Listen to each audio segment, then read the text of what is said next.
Hello, everyone. There's been something that's been troubling me, and I'm sure it's something that's troubling a lot of us during these very, very difficult times, watching and listening to everything that's going on, not just in Eretz Yisrael, but in the rest of the world as well. All of our good friends that are coming out from under their rocks, the anti-Semitism that is on full display. In some cases, anti-Semitism that we never thought we would really see. We never thought that we would really see that type of anti-Semitism, definitely in certain places of the world. I'm recording this here in New York. I'm the child of a Holocaust survivor. And there's definitely, to a certain extent, is a level of anti-Semitism, of open anti-Semitism. I mean, none of us ever fooled ourselves. We always knew it was there. Halacha Esav Sinias Yaakov. But somehow I don't know that we expected to see it on such gross display and so openly and with so many people and these kind of crowds. The question becomes how to react to it. And I'll tell you what I mean. There's a great temptation for us to follow the news. I mean, our brethren are in a tzara. Somebody asked me, do you have family in Eretz Yisrael? I said, yes, 8 million family members. So we're very attached and very concerned. I mean, it's on my mind from the moment I wake up to the moment I go to sleep. And when I wake up in the middle of the night, it's on my mind as well. So we want to follow the news. We want to know what's going on, what's happening, we want to be in touch. And then you follow the news and you see things that just make your blood boil. I mean, how are you supposed to feel when you see the Secretary General of the United Nations get up and make some kind of an equivalency between Hamas and the IDF, and 56 years of occupation, and their economy is being stifled. By the way, learn English. If you're going to speak English, learn English. And it doesn't happen in a vacuum, Don't think somebody just woke up in the morning and decided to behead babies. I mean, these things don't happen in a vacuum. How are you supposed to feel? Your blood boils. You hear things that are just their efshar l'shmaya. And Segate in Lebanon, it really gets under the skin. It rankles. It makes you so angry. And then you want to go write a letter or you want to go post a comment on a website. But is that the right reaction? What is the right reaction? How should we react? So, like many of us, I have found myself recently saying a lot of Tehillim. And I came across a kapitel in Tehillim, kapitel Lamed Ches. Now, kapitel Lamed Ches begins, Mizmar LeDavid, a mizmar, a song for David HaMelech, Mizmar LeDavid, Lahazkir. Now, Lahazkir could be translated as to remind. Mizmar LeDavid Lahazkir. It's Lahazkir, to remind you of something. Or it could be Mizmar LeDavid Lahazkir, not to remind you, but to bring up your remembrance. And the truth is that if we look in the Mefarshim in Sefer Tehillim, we could see that the Mefarshim Taka learned this both ways. If you take a look at the Metzudas David, I was makabel from my Rebbeim that the Metzudas David is the Pashat Pshat in Nach. If you want to see Pashat Pshat in Nach, in Chumash, you go to Rashi. I was makabel from my Rebbeim that Pashat Pshat in Nach is the Metzudas David.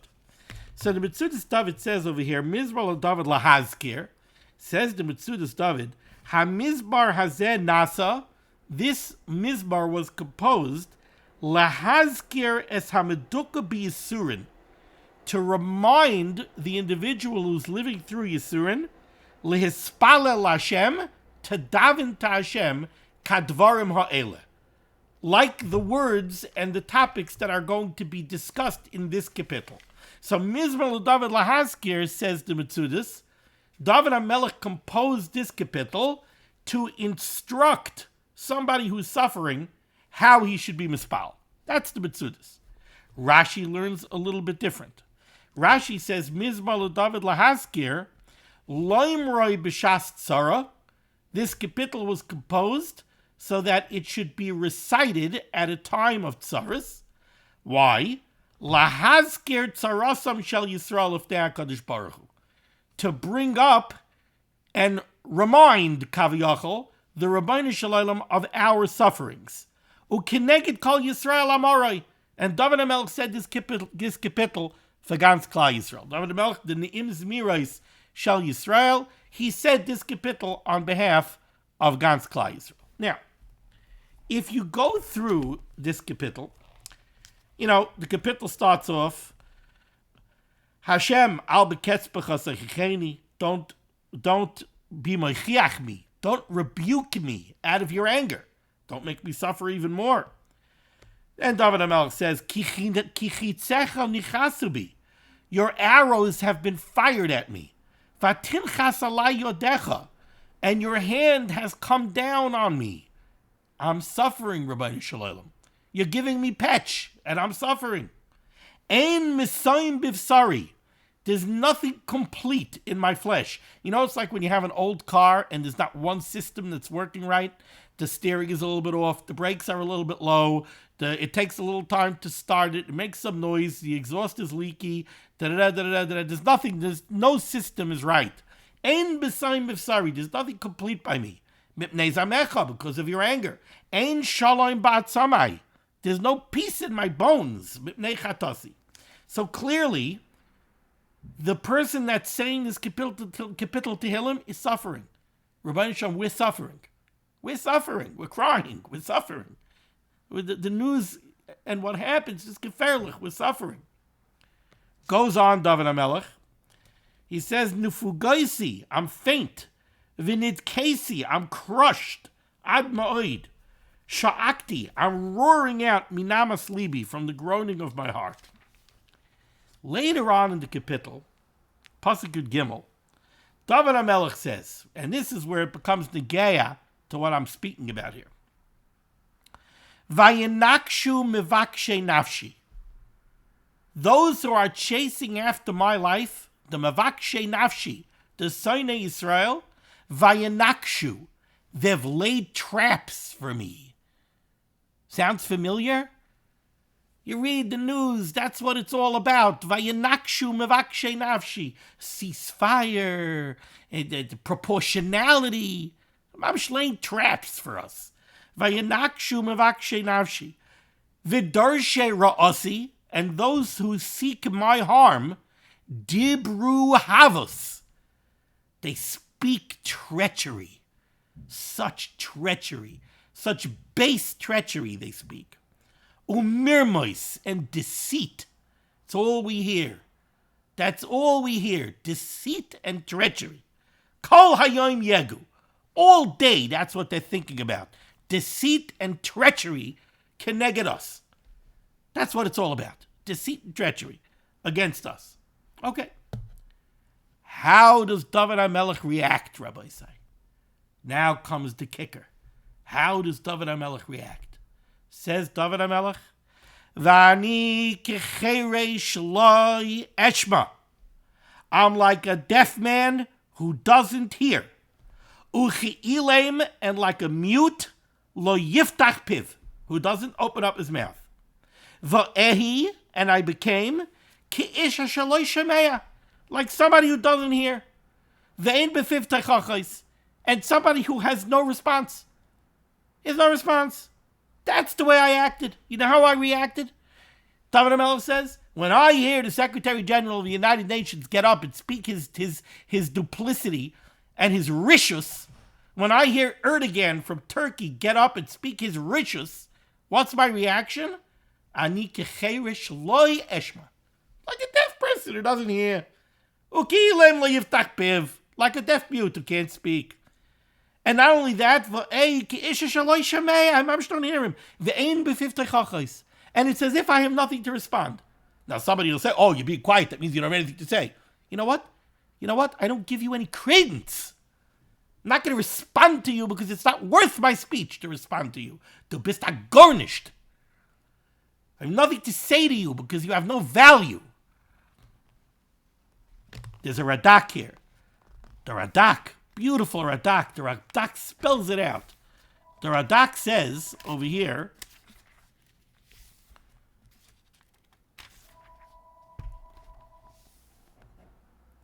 V'ani kicherish lo yeshma. I'm like a deaf person who doesn't hear. Ani eshma divreim al yidei sipur. I hear what they have to say. People tell it over to me.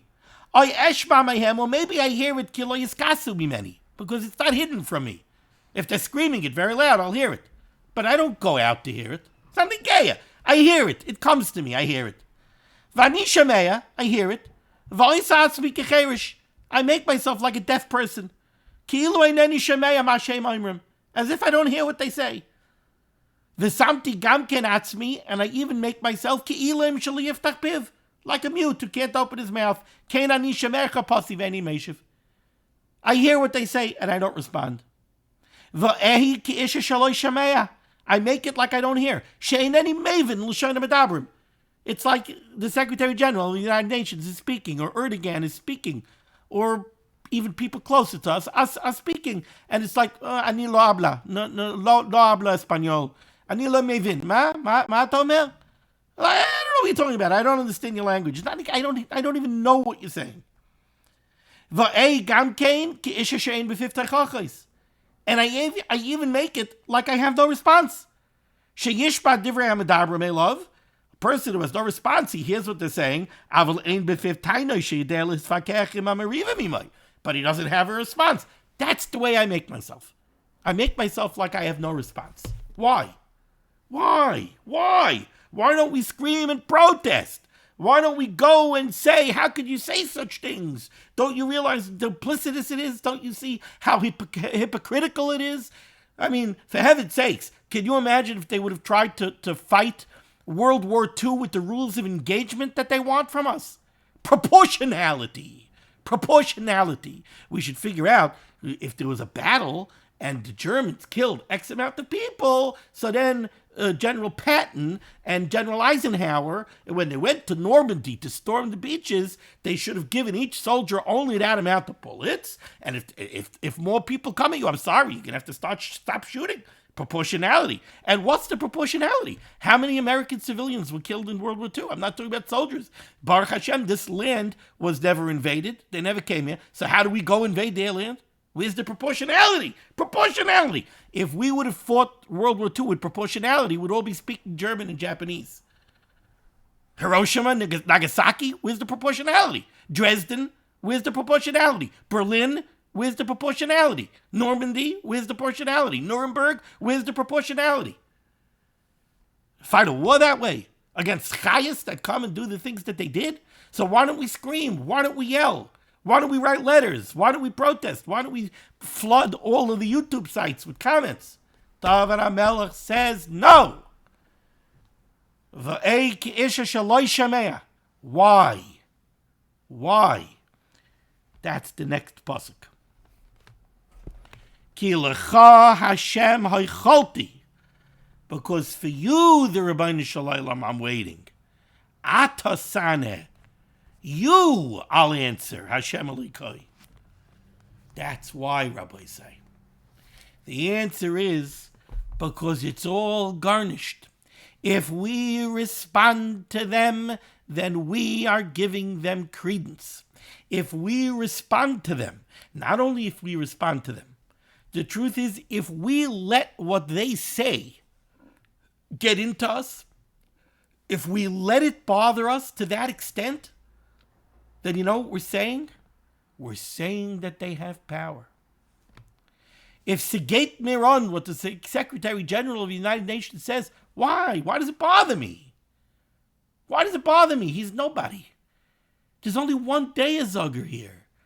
The only Deyazager is the Rabbeinu Shalom. There is nobody else. Netanyahu is not a Deyazager. Gallant is not a Deyazager. And Gantz and Bennett, none of them are Deyazagers. Biden is not a Deyazager. Harris isn't a Deyazager. The new speaker is not a Deyazager. Austin is not a Deyazager. Erdogan's not a Deyazager. The Secretary General's not a Deyazager. The Ayatollahs in Iran aren't Deyazagers. None of them are Deyazagers. None of them have an ounce of koyach. Not an ounce. Nothing. It reminds me of a story with Rav Moshe with Rishiva Zatzal. When the Rishiva Zatzal, I'm not going to get into the whole story, but a lady was very sick, Nebuch, with a brain tumor, and the doctor said that if they do surgery to take out the tumor, she's going to be paralyzed. They came to the Rishiva Zatzal. The Rishiva Zatzal said, do the surgery and you're going to be fine. But what do you mean? The doctor said that she's going to be paralyzed. The Rishiva Zatzal said in Yiddish, Los schneiden aber nicht reden. He's a surgeon. Let him do his job. Let him cut, but he shouldn't speak. He doesn't know anything. He's not a Deyazager. He has to do what he has to do, so he has to cut. But let him cut and not speak. What was the Seif Maisa? Seif Maisa was the surgeon did his surgery and she wasn't paralyzed. And when they asked the doctor why she's not paralyzed, the doctor said, I have no idea. I don't know. I can't bill for the surgery because if it's the surgery that I did, she's paralyzed and she's not paralyzed. They're not Deyazagers. So I get upset. Queen Rania of Jordan is a Deyazager. A shtick schmutz. A shtick schmutz. As a Ferd. That's a Deyazager. The Ayatollahs in Iran, they hot episode Deya? They hot episode Koyach? No Koyach, no anything. That's what we have to know. Doesn't matter what any of them say. It's not negaya what any of them say. We have our eyes to the Rabbeinu Shalom. And that's it. Only to the Rabbeinu Shalom, to nobody else. Our reaction has to be, we have to be mechazik in Torah mitzvahs. We have to be mechazik in shmiras ha-mitzvahs. We have to be mechazik in limud ha-Torah. We have to be mechazik in tefillah. We have to be mechazik in chesed. That's what we need. That's our response. All of this other stuff, it's a joke. It's not negaya. It shouldn't drive us crazy. We shouldn't even look at it. It's the truth. We shouldn't even look at it. Yes, we look because we want to know what's happening. But that's it. Look at what's happening. And then don't get, oh, why didn't they do this? Why didn't they do that? Come to the Rabbeinu Shalom and ask the Rabbeinu Shalom for the Geula Shlema. And don't ask him for a Geula Porta. Don't ask him for a temporary Geula or a partial Geula. We want a Geula Shlema. With Biach, B'Shiach, Tzidkenu, B'Meheri V'Yameinu, Amen. Be well.